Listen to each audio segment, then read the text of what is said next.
Hi everyone, welcome back to my channel. ఈరోజు మన వీడియోలో మరో ఇంట్రెస్టింగ్ టాపిక్ ఏంటంటే సంధ్య థియేటర్ వద్ద జరిగిన తొక్కిసలాట ఘటనలో మహిళ మృతి చెందిన సంగతి తెలిసిందే.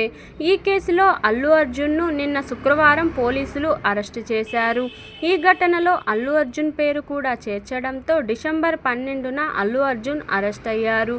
ఆయనకు నాంపల్లి కోర్టు 14 రోజుల రిమాండ్ విధించింది. దీంతో అల్లు అర్జున్ తరపు న్యాయవాదులు హైకోర్టును ఆశ్రయించారు. మధ్యంతర బెయిల్ కోసం పిటిషన్ దాఖలు చేశారు. వైసీపీ ఎంపీ అడ్వకేట్ నిరంజన్ రెడ్డిని రంగంలోకి దించారు. ఆయన వాదనలతో ఏకీభవించిన కోర్టు అల్లు అర్జున్కి 4 వారాల మధ్యంతర బెయిల్ మంజూరు చేసింది. దాంతో అల్లు అర్జున్ ఫ్యాన్స్ ఊపిరి పీల్చుకున్నారు. ఇక్కడి వరకు బాగానే ఉంది. బెయిల్ మంజూరు కావడంతో అల్లు అర్జున్ను వెంటనే విడుదల చేస్తారని ఫ్యాన్స్ భావించారు. కానీ పలు కారణాలతో ఒకరోజు రాత్రి అల్లు అర్జున్ చెంచల్గూడ జైలులో గడపాల్సి వచ్చింది. జైలుకు వెళ్లే పరిస్థితి నుండి అల్లు అర్జున్ బయటపడ్డారని భావించగా కోర్టు బెయిల్ మంజూరు చేసిన ఆర్డర్ కాపీ సకాలంలో అందలేదన్న కారణం చూపుతూ జైలు అధికారులు అల్లు అర్జున్ను జైలులోనే ఉంచారు. హైకోర్టులో వాదనలు జరుగుతుండగానే కింది కోర్టు తీర్పు మేరకు అల్లు అర్జున్ను చెంచల్గూడ జైలుకి తరలించారు. మరి జైలుకు తరలించాక అక్కడి అధికారులకు బెయిల్ మంజూరు చేసిన కాపీ అందాల్సి ఉంది. అది అందకపోవడంతో జైలులోనే ఉంచి ఉదయం పేపర్ వర్క్ పూర్తి చేసి విడుదల చేశారు.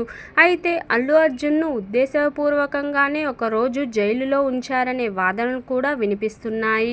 హైకోర్టు బెయిల్ ఇచ్చిన నేపథ్యంలో అల్లు అర్జున్ను ఇంటికి పంపాల్సి ఉంది. కానీ జైలు అధికారులు అందుకు నిరాకరించారు. ఇది కోర్టు తీర్పును ధిక్కరించడమే అంటున్నారు. దీనిపై అల్లు అర్జున్ న్యాయవాదులు సీరియస్ అవ్వడమే కాకుండా లీగల్ యాక్షన్కు కూడా సిద్ధమవుతున్నట్టు సమాచారం.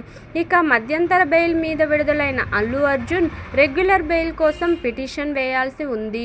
జైలు నుండి విడుదలయ్యాక ముందుగా అల్లు అర్జున్ సమీపంలో గల మామయ్య చంద్రశేఖర్ రెడ్డి ఇంటికి వెళ్ళి అక్కడే ఉన్న భార్య స్నేహారెడ్డి, పిల్లలను కలిసి అనంతరం అల్లు అర్జున్ నేరుగా గీతా ఆర్ట్స్ ఆఫీస్కి వచ్చి అక్కడ చాలా సమయం గడిపారని సమాచారం. అక్కడ దిల్ రాజుతో పాటు పలువురు చిత్ర ప్రముఖులు అల్లు అర్జున్ను కలిశారు. గీతా ఆర్ట్స్ ఆఫీస్ నుండి నేరుగా అల్లు అర్జున్ తన నివాసానికి వెళ్ళాడు. అక్కడ భారీ ఎత్తున భద్రతా ఏర్పాట్లు చేశారు. అల్లు అర్జున్ని చూసేందుకు అభిమానులు పెద్ద ఎత్తున తరలివచ్చే అవకాశం ఉంది. ఇక అల్లు అర్జున్ మీడియా ముందుకు వస్తారా లేదా అనేది ఇప్పుడు అందరిలో ఉత్కంఠ రేపుతుంది. మరి ఇదండి ఈరోజు సమాచారం. ఈ వీడియో కనుక మీకు నచ్చినట్లయితే లైక్ చేయండి, షేర్ చేయండి. మరిన్ని ఇలాంటి ఇంట్రెస్టింగ్ వీడియోల కోసం నా ఛానల్ను తప్పకుండా సబ్స్క్రైబ్ చేసుకోండి. Thank you for watching. Bye everyone.